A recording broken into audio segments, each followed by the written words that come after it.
All right, welcome to Pass the Mic. Mike Piotti here for Friday, July 22nd, episode 34, as it is All-Star Baseball Week, an exciting week for the entire country. Joining me, Mike Gervasi. Coming out the slums, it's the hoodlums. That's Cypress Hill, Mr. Piotti. I'm sure you came across them a few times in your high school life. And my day, maybe that was Eastern Michigan too, a few days up in Ypsilanti. Last week's the fictitious teachers of film and movies probably got the most interaction and feedback, and I instantly thought of some as soon as I logged off. A lot of people had, as we mentioned, my daughter right away mentioned one of your picks, but when someone mentioned, I think it was Mr. Hottie, and sorry, mentioned The Substitute from King of the Hill, I immediately thought back to one of my other favorite characters in movies was when Tom Berenger played The Substitute, and it's such a outrageous movie. And there's sequels. Movie. There's sequels. Yes, Treat Williams was the last one. 3 and 4. Yeah, wasn't he like his brother or something? Like, what? I don't think so. Maybe I don't think so. But Mike, I'm not gonna lie. I turned those movies on after 2 and 3 and watched the scenes. There's always the scene where he just lets it on, lets the kids know who's boss by embarrassing some poor kid that pulls out a knife. Pulls the pop, don't they like chuck a pop can at him, and he or I might be mixing that up with James Belushi. That was Berenger. Okay, that was Berenger. And then he has a famous scene where he's like confronting the kids at the end, and he's in the library, and he's like, talking in the library, and he shoves the book card at him and beats everybody up.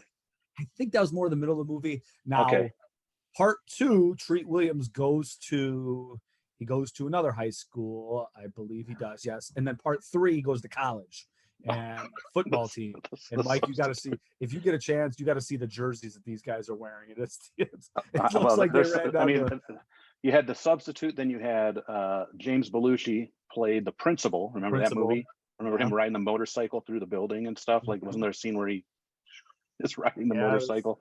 And then, of course, Morgan Freeman, but he was playing a real character in Principal Joe Clark. But that scene in the auditorium where he pulls all, including Christopher from The Sopranos, he's Michael Imperioli. One of our Michaels is a student in the school on the stage that gets thrown out of the school. But there were plenty of good suggestions. He let Sam's back though. Sam's was able to come back. Remember, we got him on the roof. Is he the one yelling, "You're on crack"? Yeah. And then he gets him on the roof. Why don't you jump? And Sam's is totally, he's totally blown away. I think Christopher Impoli's character. I'm combining Michael Imperioli's character, Christopher from The Sopranos, comes back too. I think he allows him back into school too. I thought he was one. I don't think he got kicked out, did he? He was on the stage. If you go watch that scene on the stage, maybe I'll share the link to that.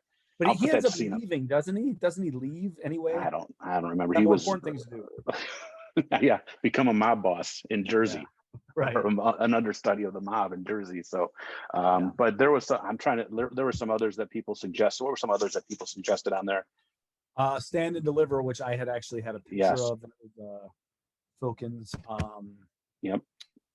Max Bailey suggested.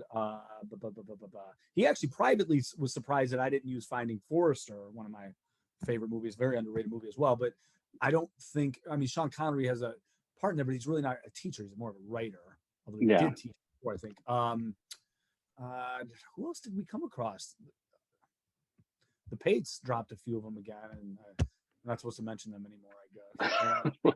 Well, there were plenty. There's plenty out there now when you think about it and move on. And Principal Skinner from the Simpsons had their characters. I think of back in the days of Beavis and Butthead, they had some crazy teachers in that show too. Buzzcut was the best. Mr. Buzzcut and Mr. Van Dries, the hippie English teacher. The hippie and the military guy.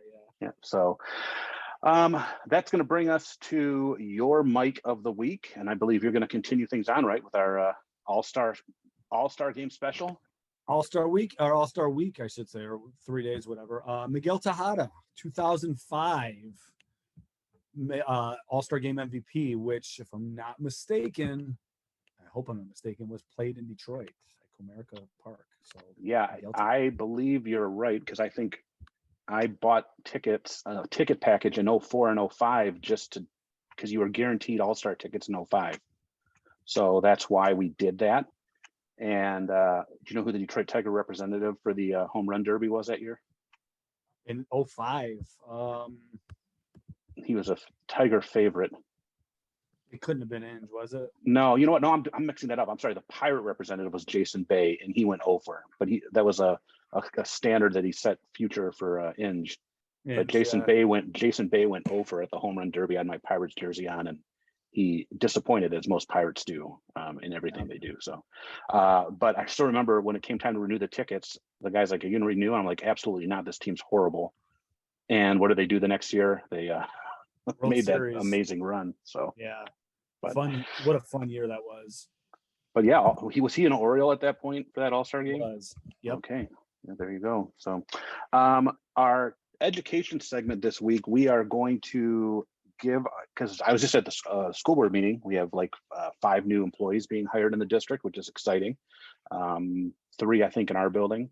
And I thought about, okay, well, what would be some advice if we are both on the veteran end of things? What are some advice that you would give to a first-year teacher? Now, granted, we're both on the high school end, so I don't know if our advice is necessarily going to resonate totally with elementary or younger departments and teachers, but at least we'll give you what we think our advice would be. So what is your advice here? A couple things maybe to a first-year teacher about to start this September. I would think it would resonate. I'm going to give the advice I give whenever I have a student teacher. The very first thing I say is, and this is the ultimate cliche. Anybody who knows me knows I hate cliches, but this one is spot on. Be you, be yourself. And again, I hate cliches, but in this case, I remember when I got into teaching, I remember multiple people telling me, don't smile until Christmas. You got to show them who's boss. And Mike, that's not me. And so, to try to come in and be a badass. I don't know if we're allowed to say that on here, but that's fine. It's a family-friendly show. I'm just kidding. If you're not, so I remember, specifically a few that I've had that truly were not that percent.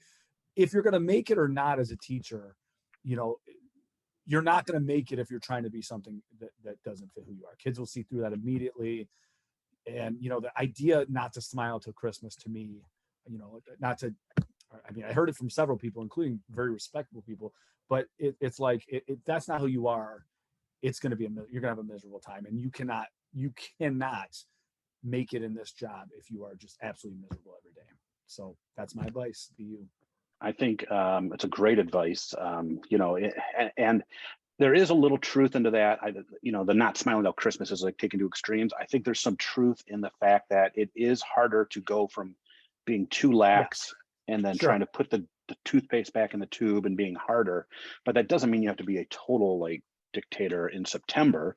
I more than anything, I think something we've always learned is being fair and reasonable is much better than just being a total, as you put it, hard ass. I think being fair, taking a deep breath, understanding that you have bad days, kids are going to have bad days, kids are going to make mistakes. They're high school kids, even the best of the best kids are going to make a poor choice. They're going to do something. And I don't think, there are certain things you have to look at and decide, okay, the famous term we use, are we going to die on this hill because of this? And there's certain days, and there's certain days we both know this, something that may have not have annoyed us on day 33, that was probably even worse. Something that happens on day 70 could have been even way less than what happened on 33, and we may lose our mind on day 7 just because we're in a different place, just because we're in and the same thing happens with kids.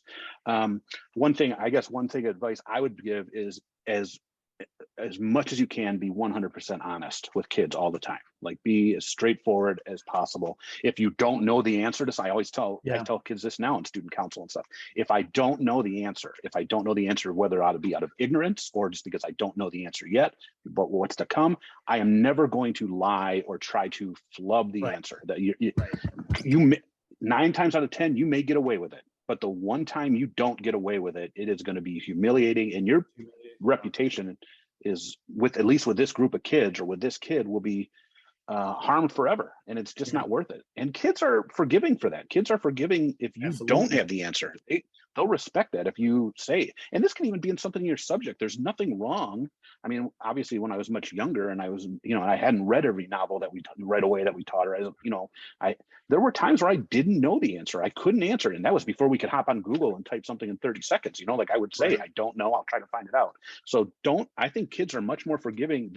You will put yourself in a much better place if you just say, I don't have the answer to that. I can't answer that, than if you lie and get caught or get called out on it. And I think both of ours go hand in hand, and going back to mine for just a second, you're right. You cannot have a total romper room or anything like that. But I think, and in both cases, trying to present yourself as something you're not, being disingenuous is just not. Yeah, it does tie in. I think a second thing that, and a lot of people say this, and a lot of people tell you this, is do your best to get to know as many kids as you can.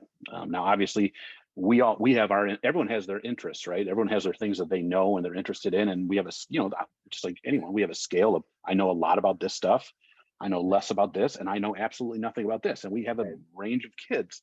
So I can't sit there and be fake and act like I know everything about everything, but I can at least, as a kid comes in and they're into something different, I could ask about it, see how it was, or, and just little things like that, building relationships and talking to kids, asking on a Monday, asking how their weekend was, that sort of thing. If they're doing some artwork and drawing something, ask them, what is that? And they talk to you about it. Just little things like that will down the road will pay off. And then, I don't have to say this to you or I, because we're like many of our colleagues, we go to a lot of stuff. We work stuff after school, we work football games, we work these things. So we're there, we go to things, even if we're not working them sometimes. And everyone has different schedules and you're busy, and some people might be going back to grad school, but if you can make the time to just go to a few things here or there and just be present. And now, we're fortunate, we live in the district, our kids are at stuff, so we go to stuff for our own kids, so we're there. Right. But a little thing like that, even before I had kids, I used to do that. I'd go check out something that maybe wasn't even involved in that. I wasn't like a swim meet or the school play or, just anything. And having that presence is an extremely valuable tool. Kids respect that and they like that. Yeah. So good luck to all the new teachers. One last thing too is use your days wisely. Don't be afraid to take a mental health day here or there. That's one thing I always say. If you're I can't tomorrow. You can't tomorrow, but if you can, and you know what? All joking aside, have good sub-plans, have good emergency sub-plans that are ready and there, like your attendance roster. I mean, this is a more technical thing, but I think you'll agree. It's so nice if it's there, and so if you do wake up sick as a dog at 5:30 in the morning, which can happen, or your own kid gets sick, or your car, you have a flat. There's lots of things that can happen. It's one less thing off your mind. The stuff's there. Your rosters are printed. You have something good to go. Now, Mike, I'm thinking of things now too. Now we're just opening this up. We can go back and forth for days. But the other thing is, you're gonna bail your colleagues out when they need it, because those 5:30 things do happen, because you will need it too. Yes. Yeah. That's another thing too. Well, we could go on and on. This is something I've thought about writing a book about. I was gonna, about like what a first year teacher should expect, and more so real than what you get in college, and what you get a more real view of what goes on, not these methods classes, that say don't smile till December and all this stuff, but helping not only fellow teachers out, but helping out your secretaries and your custodians, and being agreeable with them, because they are going to, on days when you need your help, whether you're there or not there, they're going to be much more willing to help. Whereas if you just go do your own thing, shut your door, work, and then leave every day, everyone's going to need that little boost or help. And that's one thing. I think that's a great point that you bring up. And we're both good at that. And then most of our coworkers are. I mean, most of our coworkers are great about helping somebody out. But if you're your own, I'm going to be on an island, that's fine if that's how you want to be on an island. But understand that you're going to make things harder on you in more ways than one. So, so that's going to bring us to overrated, underrated this week. We didn't really get much feedback on the overrated, underrated actors or on our actors. I didn't really get anybody complain. Actually, Rendog did agree. Got a couple texts too, and Ashton Kutcher seems to be unanimity there that he's an overrated actor. Max was upset that I didn't mention that my character's name, Dr. Skoda. I didn't use his name on Law and Order. So, and then my kids pointed out that he also played the editor throughout all the Spider-Man movies, not just when I said he was in the Tobey Maguire's, I guess, because they keep changing all those characters. He's actually held on to that role. So I did. And I'm not even, man, I don't watch those movies, but you're right. Now that I think about it, and I'm not, Spider-Man's are, I have seen the Spider-Mans have changed. There's been 3 Spider-Mans. Well, they may all appear in this. This last one was really good, where they brought everyone back, and it was, I don't know if you saw that, it was pretty cool. But he is all, J.K. Simmons has been the editor of the Daily Bugle and all of them. So, but that brings us to overrated, underrated this week. It is our Major League Baseball All-Star Special. Where again, we're doing our best to bridge our rivals that thought we were too hard on baseball earlier this year. So we figured it's All-Star Week. And we would talk about overrated, underrated aspects of the Major League Baseball All-Star Week. We can do the whole week. The draft just happened the other day. I mean, that's always a big day for Pittsburgh Pirate fans because they're always picking on the top 3. What is your overrated Major League Baseball All-Star Game aspect? Man, I struggled with this one, but ultimately it's the game itself. I'm actually going to give baseball a compliment when we get to the underrated part. But all-star games in general, so this is not picking on baseball, to me, there's just nothing exciting about it at all. And every part of all-star games I'm branching off for a second, from the dunk contest to the home run derby, these things are just not exciting anymore. And so I am picking on the entire scene.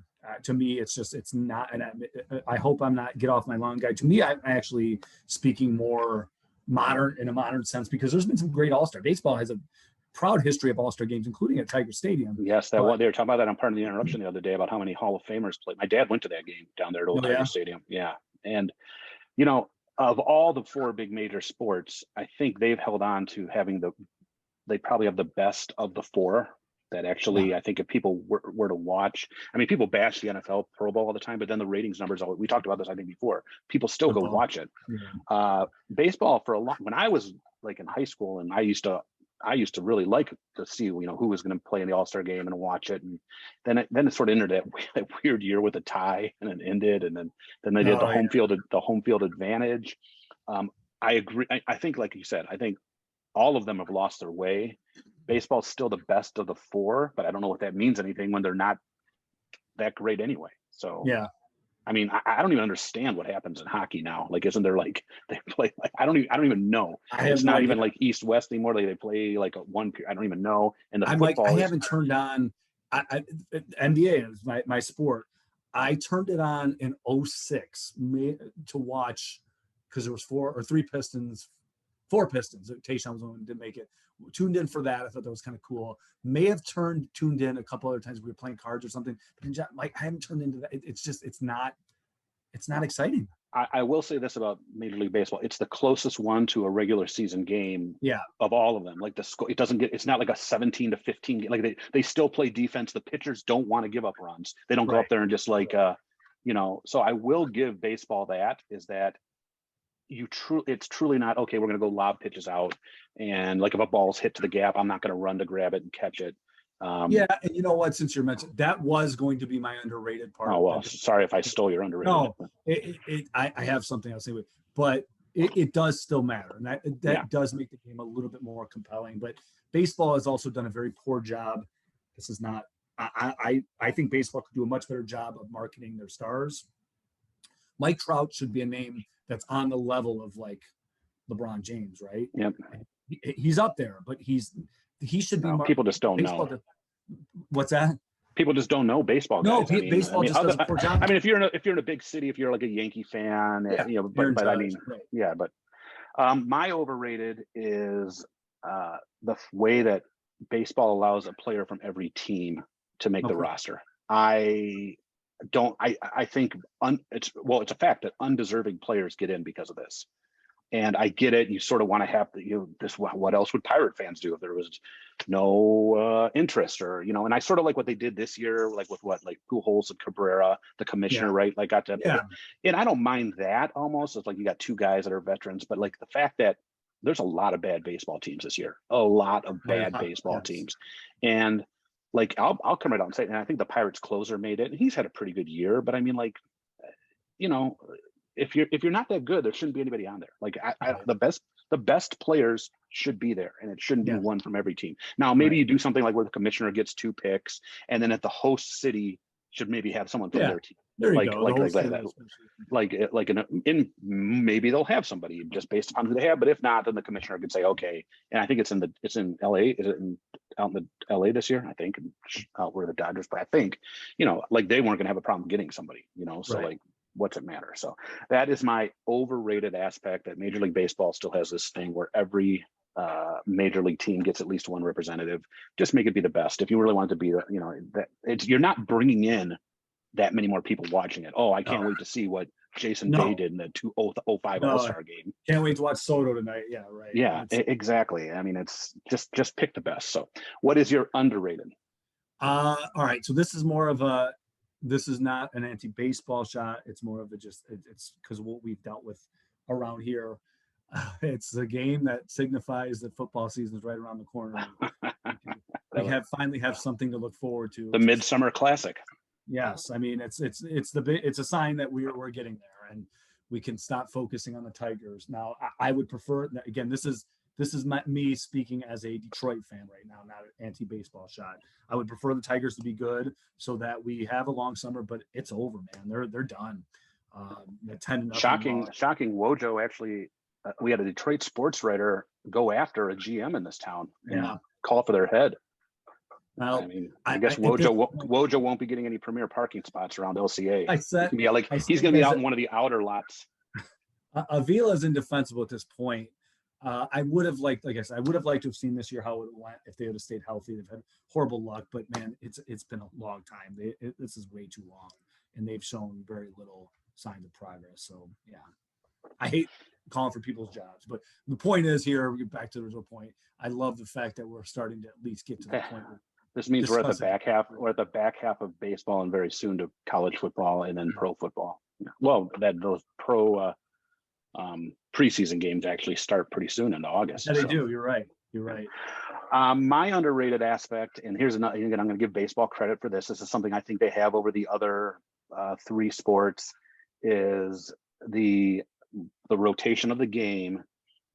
Gets to showcase some pretty cool cities and cool, beautiful stadiums that you don't get that with the NBA AllStar Game. Obviously the NFL Pro Bowl has been in Hawaii for years, and they moved it to like Miami, and now it doesn't matter. It's got to be somewhere warm because it's it's sort of like the Super Bowl. It has to be somewhere, and then NBA is just an arena. It's NBA arenas are never really an aspect of the stadium, but Major League Baseball. The ballparks are different. And they've built some really beautiful ballparks over the years, and there's some classic ballparks, obviously, like Fenway and Wrigley Field. So that gets to actually be part of the showcase of the week. And then if you are in a city that's like Pittsburgh or Cincinnati or Detroit currently, and you haven't had a good team in a while, you get to have something for a week in July. And I think that's one thing Major League Baseball, another thing that separates them from the other All-Star games is the whole aspect of the location. You have the luxury of usually good weather in the summer. I mean, they've been fortunate with, there's always that extra day built into the week in case the weather looks awful. Mm-hmm. So that's one thing they definitely have going from them. They haven't decided, we're always going to have it in St. Louis or somewhere, or a dome stadium just to be safe. They keep rotating it around, and you get to see like these other parks. And if you aren't one of these teams that are in the playoff hunt, you have at least something in July to be excited about, and it's a pretty cool event. So I will give Major League Baseball the fact that their city rotation actually means more than any of the other sports, because it's actually, I think, part of the draw. I think the scene, and again, that's just something I'll as much as we rip on baseball, the different aspects of how every park's different, and it's there's different quirks and features. I said I went to that game at in Coors Field in Colorado, beautiful park. They have the row of purple seats that are out literally a mile high, and just cool to see something different. So I'll give Major League Baseball that shot. It's a very good one. Very good one. Yeah. Well, thank you. So hopefully we're pulling back in, or maybe we'll get maybe the Major League Baseball elite will take us back in with open arms. So, do you have a hot mic for this week? Yeah, I'm going to keep this one short. No names. I'm not going to say any names, but I was kind of reflecting the other day, and I wanted to use this time just to thank people that have listened. I'm not under any delusion that we're have this mass market of millions of people listening to us, but we have had probably a good 25 to 30 people faithfully listen to every show. So I wanted to use this time to express our thank you to them, or my thank you, and I'm sure you echo that.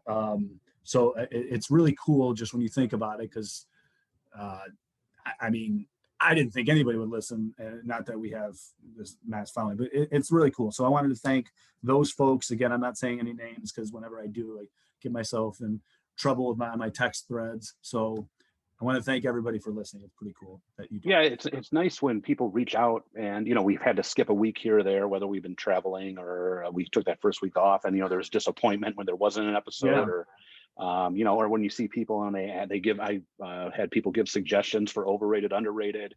We have people that want to get on as guests, which I hope to do Lots of in the people next. Yeah, so. Which I hope to do, and so we appreciate that. Again, we're not doing this for financial reasons. We don't run ads on this. We do it because we just think it's a fun thing to do. We hope that we're educating some people, and we hope we're letting people have some fun. And so as long, we always said, if there's only 3 listeners on the data, then if it's your mom, my mom, and someone else. You gotta be honest, my mom doesn't listen. Okay. She can't figure out the contraption. You're gonna well, now she knows YouTube. Now she can watch these on YouTube. Remember that link's there. I sent her the Europe ones. I don't think she's watched yet. And she's like, "Can I watch it from my phone?" Yes, Mom. You could just click the link there. So, yeah, it's just. Yeah. But yeah, no, it's definitely, we appreciate that, and we do want to get some people on. I want to get that's something we definitely want to do for sure. My hot mic, I had something else, and then I think you saw this Facebook post within the last 2 hours. One of our ex-students, and I'll violate his Facebook privacy, Nick Rosen. Did you see what he posted about golfing alone and getting a little heat about golfing alone at the golf course by the cart girl? And I commented on it, so I guess my hot mic take is don't knock doing things alone, because I guess this cart girl sorry Nick, I don't mean to embarrass you if you listen. He was going to play a round of golf on his own, nice sunny day here in Michigan, and the cart girl's like, "Why are you playing alone?" And he's like, "Because I want to play alone." Right. And I guess that she said something like, "Well, aren't you lonely?" or something, or like embarrassed. And I'm like, and I think the younger you are, the more you think this is embarrassing. Yeah, but I'm going to tell you right now, I long for days where I'm alone. I can go. I have no problem go sitting in a restaurant. This summer. I've gone like the Trenton Library. I've gone to the Big B, had a coffee. One of my bucket list dream items is to take a cross country train trip, like in a sleeper car from Chicago to either Seattle or San Francisco. And there is no other interest in this house. And so I'm like, well, I'm going to do it one of these days, and I have no problem doing. I don't even have a problem traveling alone. It's something I definitely could do. So for those of you that think it's like weird or odd, and I don't know how you could, but I don't think so at all. And if I'm out somewhere and I see, I don't ever feel as if like that's weird. I mean, I don't know about you. What are your Not at all. I do have a question for you though. Is there anything that does, because I'm with you. I think all those things you mentioned are cool. Is there anything though that does make you uncomfortable being alone? Okay, I'm not a big movie guy, but I don't think the movies I think if people want to go to the movies, if anything, it's better because you're not supposed to interact or socialize anyway. It's dark, so who cares? I mean, I guess if you really invested in a lot, I mean, would you really want to go to a concert totally by yourself? See, I was thinking not a game, and I just because I've gone to games before. Where for whatever reason, you end up sitting on your own. If you've got a number of people or something like that, it's just weird because you're around people that know each other. Yeah, I think, but and I've been to but I've also been to sporting events where I've seen someone alone and I don't think, oh, that person's a weirdo. Yeah, I just don't think. Yes, you're right. I don't think. I think anything that involves a lot to do it. So you're paying for parking, you're buying a ticket. So anything beyond like a movie, so like a sporting event, a concert. But I guess traveling alone is expensive too. But that's sort of its own little niche thing you're going. So I don't think it's a big deal. And this goes way back years ago when I was in college. I was driving a truck. So right away, I'd eat lunch alone. It's 30 minutes. I'd pull over and sit down and have lunch. And I didn't always want fast food sitting in the cab. I'd want to sit and eat somewhere. So you young folks out there, it's not that weird. And one day when you have kids and a full-time job, you'll you'll cherish 45 minutes alone. And I could see a round of golf alone. I mean, I think Nick County he always plays his best round when no one's around. Of course you do. I think and again, I'm not trying to knock anybody, but maybe going to a casino and gambling. I don't go that often at all. because of my wife's job, but I don't know if I would ever like head on down to like Motor City and just hit the blackjack table alone. Like, see, that wouldn't be a big deal to me if I knew what I was doing. As you know, what from last time I went, I don't know what I'm doing. So, but if I knew I was doing it, I'd be fine. I mean, I guess I'm sure there's poker players that do it all the time, and they're like that because that's their thing. To me, I don't go that much at all to begin with, and so anytime I want to go, it's just like a social. Okay, we're all going down there. I'll be down there with you. I have no desire to just go hit the blackjack table alone. So, or place bets on the Major League Baseball AllStar Game. But yeah, that's it. So hey, enjoy time alone. I guess that's what I'm saying. Anything you want to leave us with this week, as we are now getting towards the end of July? We're probably gonna be about a month out of work when we come back next week. Well, enjoy the summer, man. It's getting there. We're getting there for sure. It's time to start thinking about some things. Do GCN training. I did it all. Mine are all done. I finished mine too. All my tests. I passed the FERPA test with flying colors. And I don't think it's GCN anymore. What's it called? It's called something else. No, it's not. Great. No. Vector training or something. I thought so. I thought something like that. I don't know. Did that. I picked up we ordered Chloe's computer for college today, so that's moving right along. When does she move in? We're still waiting on her dorm assignment and move, but I think it's the last week of August, like when we go back to work too. So right there, prep day was announced for all the Marauders. Did your daughter see that? The dates coming up for that? Yep. So all that stuff is up and running. So we'd love to hear feedback from the fans on. You could let us know what you think about the AllStar Games if you agree, and for any of you, maybe some newer teachers that just started, or what advice you would give. Again, starting off again. Also, don't be afraid to ask, I guess, people for help, right? Like, you're supposed to have a mentor teacher, but don't ever be afraid to ask people for help. So any predictions on the AllStar Game? Who are you rooting for? I got to root for the American League, right? 5-4 American League. What about you? Will Miggy get a hit? Yes. They're going to groove him one. Oh, so you think they're going to go against my underrated aspect? See, you can't. No. I take that back. The game still means something, so they won't groove him. But he'll get a hit. All right. Well, there you go. There you have it. You heard it here first. What's your prediction? You didn't say anything here. I honestly, I don't care. I maybe I hope that the closer from the Tigers pitches the top half of the ninth, and the closer from the Pirates pitches the bottom half of the ninth, and the NL wins the game. Wow. What are the odds of that? Well, I guess it'd be the other way around if it's in the Dodger Stadium, right? It would be the Pirates pitcher pitching the top of the ninth. Yeah, well, I guess I could. That's where it is. I don't even know where it is. I'm pretty sure it's in LA. I'm sure we'll get corrected on that. Could it be the Los Angeles Angels of Anaheim? I think it was in Dodger Stadium, if I remember correctly, because somebody was complaining about something on that. So I don't know. All right. Well, hey, everybody have a great week. I'm sorry if the game isn't in LA. I'm sure it will still be on Fox. Isn't that whoever has the Major League Baseball contract? And I bet you there's a Red Sox Yankees game coming up not long after. They just wrapped up. That's what it was, and I'm sure they'll kick off the second half of the season too. Yep. So, all right, we will see everybody next week. Thanks for joining us.